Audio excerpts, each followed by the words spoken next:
Hi everyone, Sandra here from the Schwowin's Nest. Today I am so excited to be participating in my first bar cart collab. This collab is a New Year's collab and it's hosted by Diva Designing on a Dime with Kimberly Davis. You need to go check out her channel. She does lots of home decor, organization, and lifestyle videos. And the second person is Fabulous Designs on a Budget with Marilyn. She creates beautiful homes without breaking the bank. So decor, organization, do it yourself, all sorts of great things. I will have both of these ladies' channel links in the description box below, along with the playlist link. Please make sure you go to the playlist and see all of the great ideas that everyone shares for New Year's. Here's an overview of what I did. I don't actually have a bar cart yet. I do have a tea cart that I'm going to be upcycling in the near future, but for now I just decided to use my coffee table in the living room. This tray and the 3 bowls is part of a Pampered Chef Simple Edition set. And I put this out because I'm going to be serving lemons, limes, and olives in the 3 bowls. And the space on the tray will be for any stir sticks or utensils that have been used.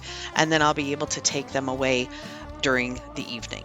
On this next smaller plate, I have a martini shaker, which I'm sure you're all familiar with. But what you may not be familiar with is the little boot that I have sitting next to it that has the stir sticks in it. So in Germany, there is a tradition to drink your beer out of a boot with the toe up, and whatever spills out while you're drinking, that means the person before you has to drink a shot. So it's a really fun tradition, but you have to be really careful because the booze can hit you really quick. The stir sticks I've had for a while. I actually had forgotten about them. They were inside the martini shaker, but they're really cute. They're glass and they each have a little style of drink at the top. Since I have the martini shaker out, I thought I would make a little stein that says shaken, not stirred 007 as a little tribute to James Bond. I thought some people might get a kick out of that.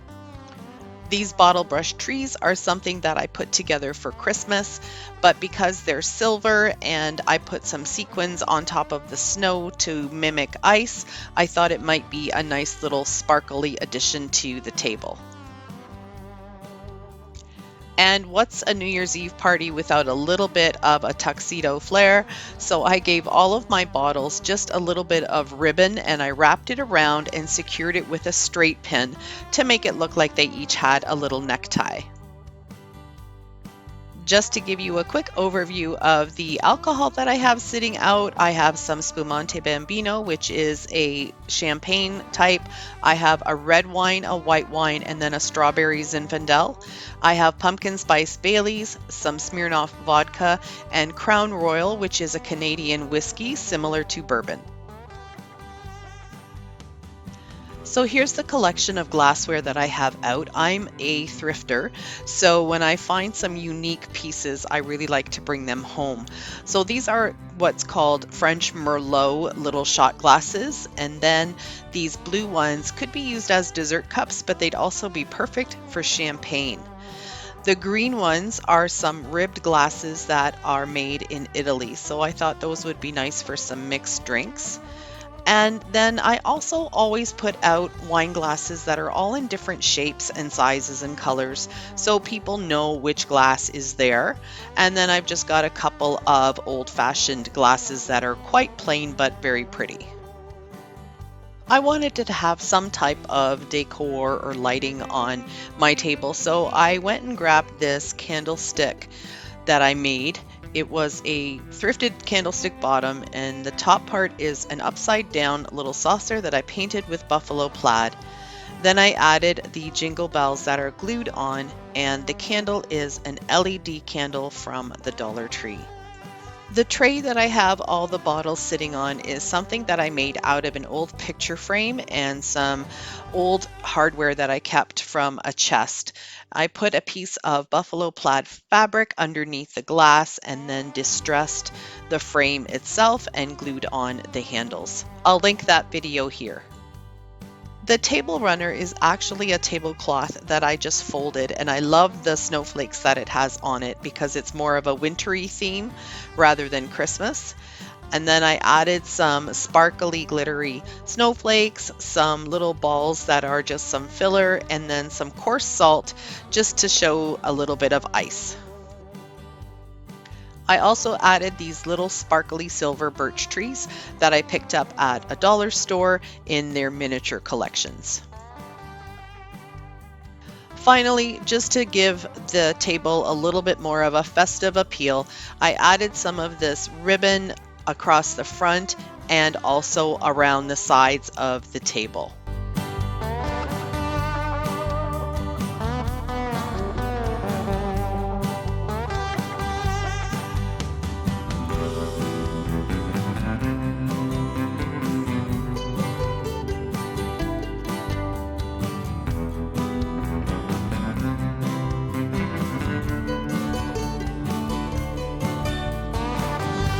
Now it's time for my drink recipe. I'm going to make you a Canadian Caesar cocktail.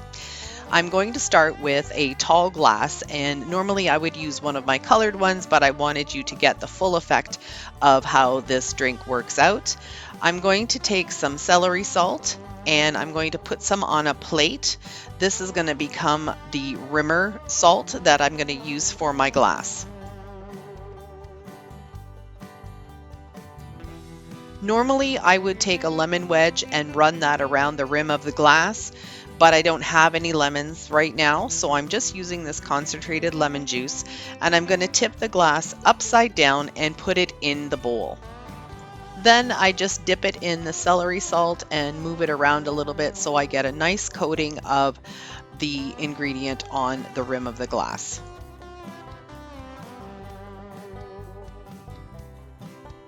Now it's time to add the vodka. Normally you would put about a good ounce or an ounce and a half into a tall glass like this. I'm putting 2 capfuls in. That will give me about an ounce of liquor. I'm not a big drinker. I don't really like the flavor of alcohol too much, so I try to keep it a little bit on the mild side.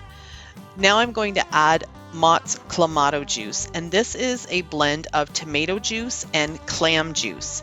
Clamato juice has a thinner texture than regular tomato juice, which is used in a Bloody Mary.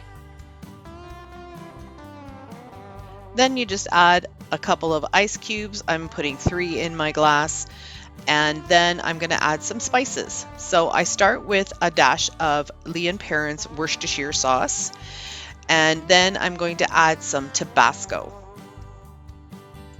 Just like the flavoring of the alcohol, you can put as little or as much Tabasco that you want. If you like a spicier drink, then you go ahead and add more. I'm just adding a few little drops because that'll just boost the flavor of the Clamato juice.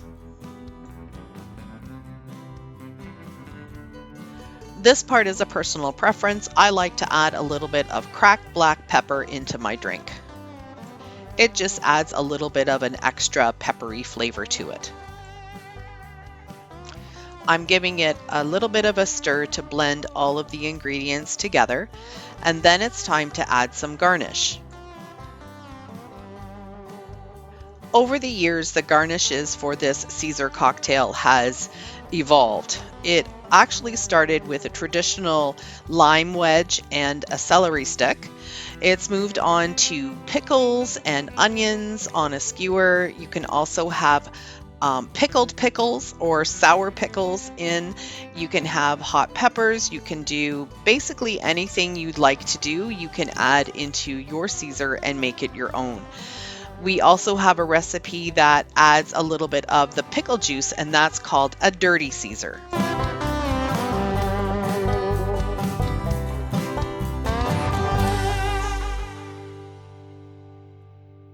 I'd like to thank Kimberly and Marilyn for hosting this collab. It was a lot of fun.